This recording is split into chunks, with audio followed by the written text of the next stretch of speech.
Hey everyone, it's Miss Alyssa coming to you from the library for another Chills and Thrills edition of Teen Reads. This week I have a little bit of a throwback that I guess maybe people my age are more excited about, but I hope that you're just as excited about this. And especially if you grew up reading Goosebumps, which I know so many people grew up reading, not just old people my age, you'll probably be excited about this too. This is a throwback series. It is The Return to Fear Street by R.L. Stine, and this one is called You May Now Kill the Bride. Two sisters divided by time, each with a terrible resentment she can barely contain. Two Fear family weddings, decades apart. Each bride will find that the ancient curse that haunts the Fears lives on. It feeds off the evil that courses through their blood. It takes its toll in unexpected ways and allows dark history to repeat itself. In this all-new Fear Street story, family ties bind sisters together till death do they part. I'm going to read a couple of different parts of this one. I don't want to give away the story. The first part of the story takes place in 1923, 1924, and is pretty quick. And then the majority of the book takes place in present time with two different sisters. So the first sisters you read about are Ruth Ann and Rebecca, and you read about their rivalry, and you read about the Fear family and what they're like. So I'll read you a little bit of that, and then we'll talk about the second half of the story. Ruth Ann took hurried steps to the end of the hallway. She turned at a closed door and grabbed the brass knob. She twisted and pulled, and in a few seconds slipped into the narrow stairway that led up to the attic she had discovered years ago. Ruth Ann was careful to close the door behind her. The stairway didn't lead to the attic everyone used. The stairs to that attic, cluttered with old furniture and clothing, cartons and crates of the discarded and forgotten, were at the other end of the house. This narrow stairway, steep and creaky, climbed to a separate room. A windowless room that sunshine could never invade, a room that only Ruth Ann used, that only Ruth Ann knew about. A room of secrets.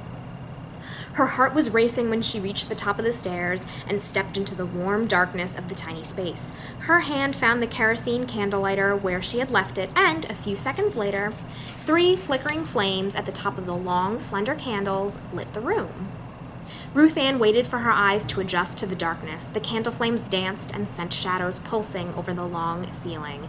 The air was warm and dry and smelled of sharp spices, the spices Ruth Ann used to cast her spells. It was time to cast another. The little attic room was bare except for the floor-to-ceiling bookshelves on 3 walls. The shelves sagged, loaded down with ancient dust-covered volumes, the covers worn and faded. One book was open on the wood floor, resting between a circle of 10 black candles. Ruth Ann's anger had faded now, replaced by the excitement this room always brought. The excitement of delving into mysteries, dark mysteries that went beyond science, beyond human understanding. Ruth Ann's secret was her ability to cast spells, and part of the excitement came from knowing that only she was capable of performing this magic. The books of sorcery, of evil chants and curses and strange powers must have been in her family for generations. Did her parents even know this tiny attic room existed?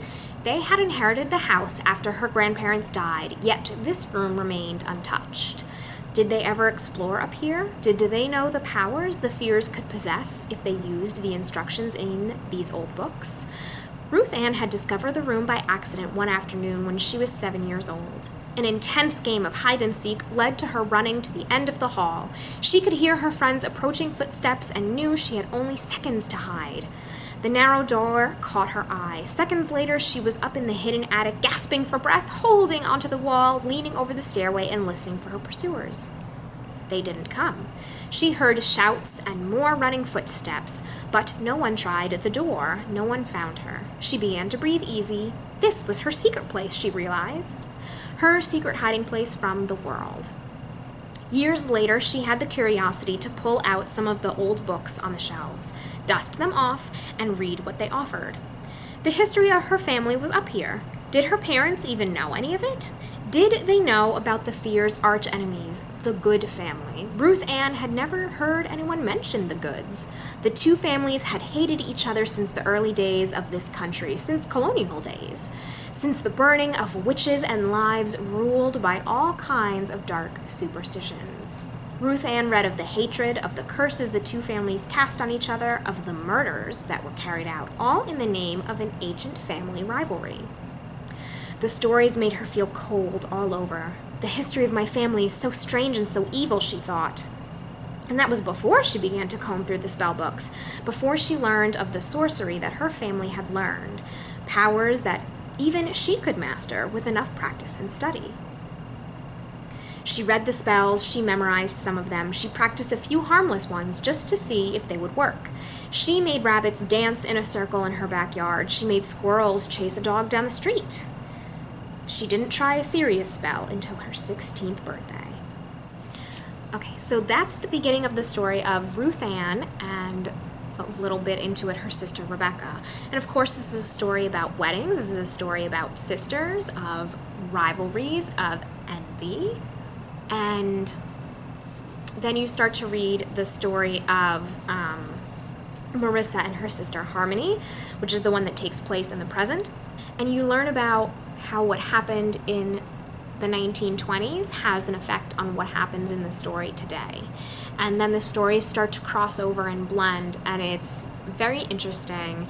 And this is not a complicated book. This is not a hard book. This is no great mystery that you're not going to probably figure out. But it's a really interesting and engaging read. It's by R.L. Stine, so you know it's going to be entertaining and you know it's going to be pretty good.